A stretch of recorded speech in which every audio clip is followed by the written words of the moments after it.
I thank God for changing my genotype from AS to AA. I'm an evidence of the liberation mandate, even when the doctors gave up on me, but God did not give up on me.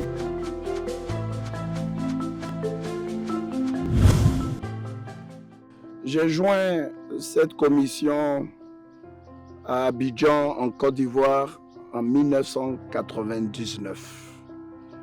J'ai occupé la responsabilité de secrétaire de cette mission. Puis j'ai servi à Winner Chapel International Cotonou au Bénin en 2005. Après, j'ai servi en Guinée-Conakry en tant que pasteur assistant résident en 2007. Je suis devenu pasteur national en 2009 jusqu'à 2014. Puis j'ai été envoyé au Cameroun, mais c'était la période des bolards. Je suis revenu à Bamako pour finalement atterrir en République démocratique du Congo et après au Togo. Maintenant, actuellement, je suis le pasteur résident du siège national à Akwedo, Abidjan, Côte d'Ivoire. En 2017, j'ai été muté, transféré au Togo, à Winner Chapel International à Vepozo. Tout allait bien, l'église évoluait et nous avons commencé à recevoir des plaintes des habitants, des officiels, de grandes personnalités qui étaient dans le quartier en disant que nous les dérangeons. Donc, à 3 reprises, nous avons reçu une convocation du ministère de la décentralisation. Un jour, j'étais au bureau après la prière matinale quand j'ai reçu la visite des policiers. Donc la police est venue et avec 2 arrêtés disant que l'église est scellée et fermée et nous n'avons plus le droit de faire culte là-bas. Rapidement, j'ai appelé les leaders de l'église pour leur informer. Après avoir cherché, ils n'ont pas pu trouver une salle si ce n'est pas qu'un hôtel avec leur salle qui ne peut pas faire plus de 150 personnes. Pourtant, l'église était à au moins 1000 personnes. Donc, on était obligé de faire 4 cultes. À partir de là, on a trouvé encore un autre hôtel où la salle était un peu plus grande. Mais eux, après quelques cultes, ils ont dit qu'ils ne veulent plus de nous, peu importe notre argent.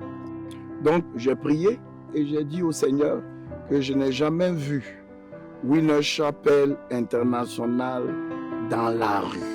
Seigneur, montre-nous où nous devons aller. Et c'est comme ça que 2h30 du matin, j'ai entendu une grande voix qui m'a dit « Allez-y à Tropicana ». Et c'est comme ça que nous sommes allés à Tropicana. Même ceux qui n'étaient pas chrétiens ont défendu l'église et ils ont dit « Nous avons le droit d'occuper ». Donc, nous avions commencé dans l'endroit pendant 9 mois et l'église a véritablement grandi. Entre-temps, j'avais été attaqué. Mais c'était comme si j'étais dans un coma, mais mes yeux étaient ouverts. Et j'entendais des voix qui me disaient, c'est toi qui veux suivre David Oyedepo. Et une voix à l'intérieur de moi répondait, oui, c'est mon père, je vais le suivre. Oui, c'est mon père. Et cela a duré presque une semaine.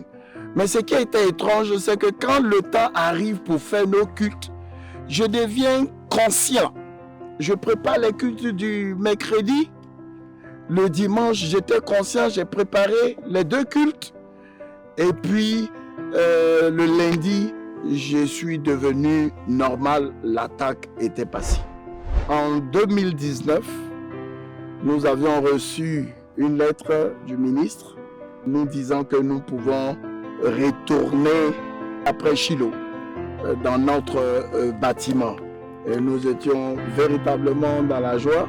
Dieu a préservé son église L'église même a grandi et j'ai compris que Winner Chapel International n'est pas juste une église, mais c'est la main de Dieu en action. Et avec un cœur rempli de gratitude, remercier l'Éternel de m'avoir emmené dans cette commission sous le leadership de mon père, Dr. David Oyedepo. Je donne toute la gloire au Seigneur.